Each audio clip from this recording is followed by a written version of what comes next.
Good evening student. आज मैं आपको एनसीईआरटी क्लास 9 चैप्टर सर्कल की थ्योरम नंबर 10.4 समझाऊंगा। 10.4 थ्योरम क्या कहती है? देखिए बेटा, the line drawn through the centre of a circle to bisect a chord is perpendicular to the chord.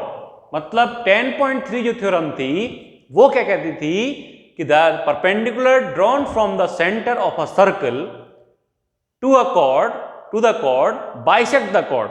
कहने का मतलब ये है कि किसी सर्कल के सेंटर से किसी कॉर्ड पर परपेंडिकुलर ड्रॉ किया जाए तो वो परपेंडिकुलर कॉर्ड को बाइसेक्ट करता था। क्लियर है? अब उसी का कन्वर्स क्या कहता है कि the line drawn through the centre of a circle to bisect a chord. मतलब कि सेंटर से कॉर्ड पर एक लाइन ड्रॉ की जाए और वो कॉर्ड को बाइसेक्ट करती है तो chord is perpendicular to the bisect the chord, then line is perpendicular to the chord. मतलब कि द लाइन ड्रॉन, ये line perpendicular to the chord होगी। किसके ऊपर होगी? परपेंडिकुलर टू द कॉर्ड पर परपेंडिकुलर होगी।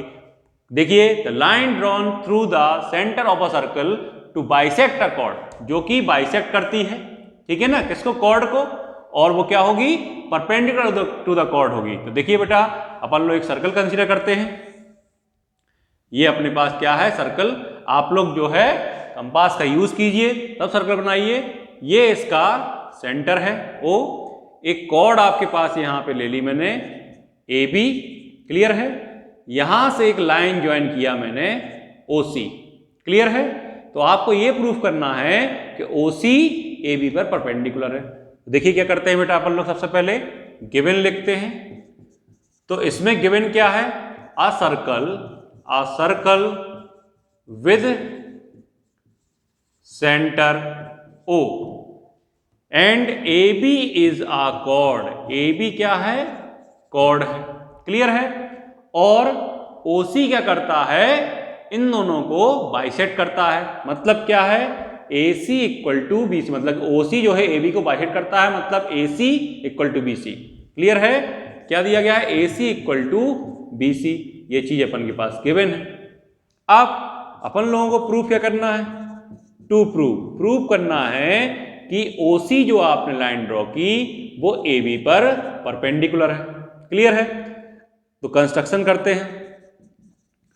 कंस्ट्रक्शन क्या करेंगे अपन लोग? इसमें कंस्ट्रक्शन करेंगे बेटा, ज्वाइन करेंगे। ज्वाइन OA को और OB को ज्वाइन कर देंगे।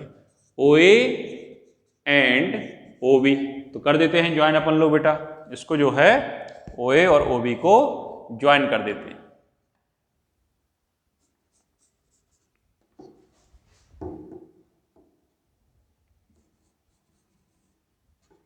ये अपन लोगों ने ज्वाइन कर दिया। अब प्रूफ पे आते हैं। क्या आते हैं? प्रूफ। तो देखिए कैसे प्रूफ करेंगे। देखिए अपने पास क्या है बेटा? दो ट्राइंगल्स हैं। क्या है? दो ट्राइंगल्स हैं। तो अपन लोग क्या करेंगे? इन ट्राइंगल ACO या AOC एंड ट्राइंगल BOC, इन दोनों ट्राइंगल्स को अपन लोग कंसीडर करेंगे। अब दोनों ट्राइंगल में सबसे पहले गिवन क्या है? AC equal to BC। ये आपको गिवन है। क्लियर है? फिर OA equal to OC, sorry OA equal to OB। OA और OB क्या है? सर्कल की रेडियाई है। तो radii of the circle. Clear है? एंड OC जो है दोनों ट्राइंगल्स में है, इसमें भी और इसमें। तो OC दोनों में है, यानी OC क्या हो जाएगी? कॉमन। जब OC कॉमन हो जाएगी तो अपन लोग क्या लिख देंगे? बाई तीनों साइड तो बाई कौन सा लग जाएगा rule? SSS, side congruence rule.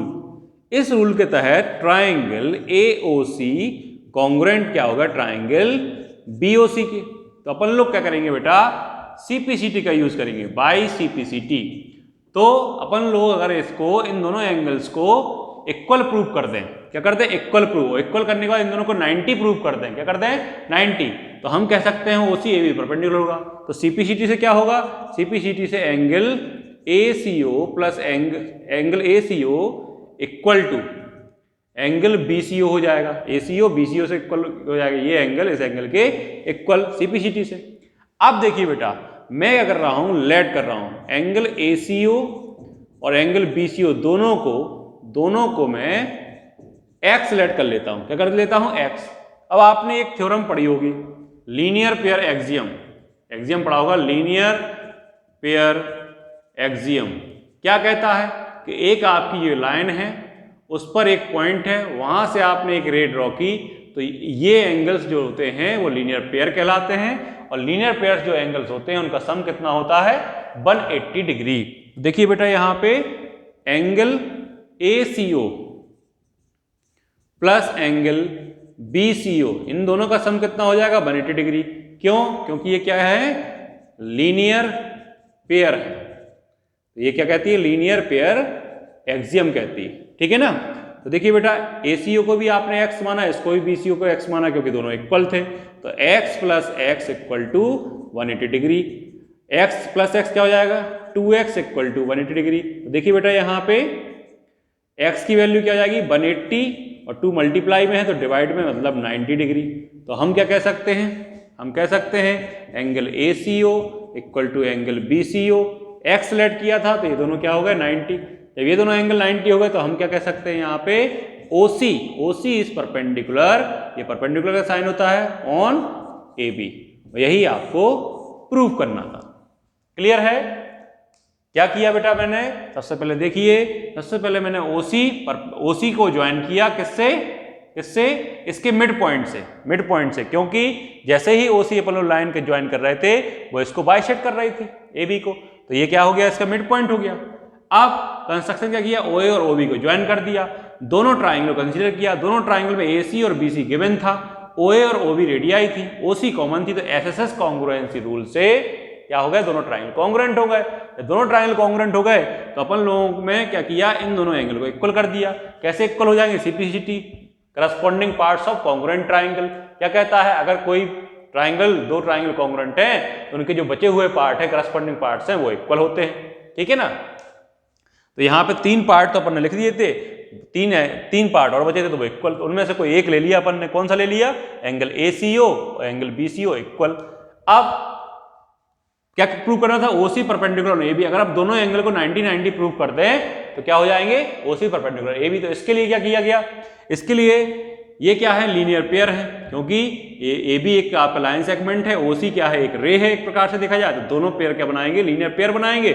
Linear pair axiom क्या कहती है, दोनों एंगल का सम 180 डिग्री होगा। तो यहाँ पे मैंने इन दोनों एंगल को x लेट कर लिया, तो ये भी x है, ये भी x है, दोनों एंगल का सम AC और BCO का सम कितना है, 180 डिग्री। तो ये भी x रखा, ये भी x रखा, 2x इक्वल टू 180, x की वैल्यू 90 आ गई, मतलब दोनों की वैल्यूज 90-90 आ गई। और जब दोनों की वैल्यूज 90-90 आ गई तो OC AB पे परपेंडिकुलर होगा। तो ये 10.3 का कन्वर्स था। क्लियर है, आई होप आपको समझ में आया होगा। ठीक है बेटा, थैंक यू। वीडियो को रोकिए और नोट कीजिए।